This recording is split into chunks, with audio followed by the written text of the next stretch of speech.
Hey everybody, I'm back. I'm sorry for the little bit of an interruption. If you're watching the full thing, you're not watching the full thing, you're just watching the little clips, then there's not going to be an interruption.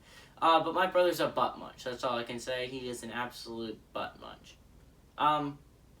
But Minnesota Purdue, we got at 11 o'clock. Purdue's favored by 2.5 points in this game on the Big Ten Network. And if you told me Purdue was going to somehow be favored by 2.5 points in this game, I would have told you were legitimately insane. It makes no sense if you told me that at the beginning of the year. But yet, somehow it makes sense at this point in time. Minnesota, in my opinion, was one of the most underrated teams heading into the year. I don't think that about them anymore. I thought at the beginning of the year.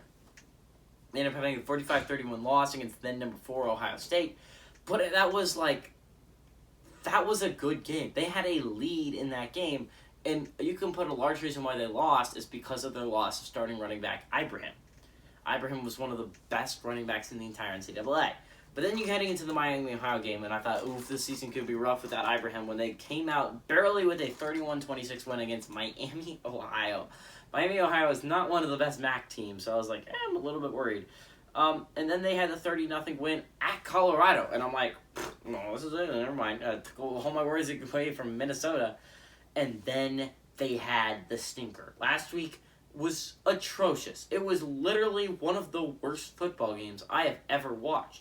They've played so abysmally that I could barely tell you how horribly they did, but I will read you the stats. They ended up losing 14-10 to Bowling Green State. To give you an idea, Tennessee crushed them to begin the year. But Tanner Morgan went 5 of 13, threw for 59 yards and 2 interceptions. Tryson Potts didn't honestly do that bad on the ground for being a replacement level running back. And I guess the future of the running back room heading forward with no Ibrahim, he played well. He had 27 carries for 141 yards. Daniel Jackson was their leading receiver, but he only had 1 catch for 25 yards. Shows you how poorly Minnesota's passing game went. Purdue, on the other hand, this is a team that has surprised me to start the season. I didn't pick them to win Week 1 against Oregon State. They had a 30-21 win over Oregon State. I picked them to win the second game, 49-0. At UConn. I was a little bit maybe too high on them. I ended up picking them to beat number 12 Notre Dame on the road. Unfortunately, they didn't do that. They ended up having a 27-13 loss at Notre Dame. And then last week, they squeaked by with a 13-9 win over Illinois. But they are 3-1, and outside of Iowa, the only other team on that side that has a playoff chance.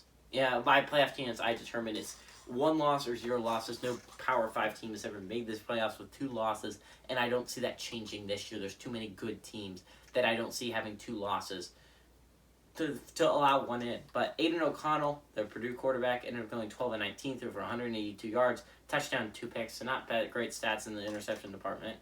Dylan Downing, the running back, only had 10 carries for 39 yards, not great stats there. And Milton Wright was their leading reception for 7 receptions for 88 yards. Again, this was not an insanely productive offensive game, but it was enough to get by Illinois. And honestly, weirdly enough, heading into it, that Purdue-Iowa in a game in a couple of weeks is looming large and likely could determine the Big Ten West. So it's going to be really interesting moving forward what Purdue is able to do, friends. But I think this is an interesting game. Minnesota leads the series all-time 40-33. But it's a close series. Last 3 games have gone Minnesota's way. I think this could be one that flips Purdue's way. No one's going to be lower on Minnesota than they are right now. Obviously, the Bowling Green State loss does not help anything if you're Minnesota. But Purdue, you should be a little bit excited for this Purdue Boilermaker team. They're an interesting football team. They play very good defensive football, and they don't turn the ball over that much. If they get Plummer back, they could easily be one of those teams that are sneaky good heading into that Iowa game. So I think it's going to be interesting. I think Purdue's going to win this one, and I think it's going to be by more than 2.5 points, obviously.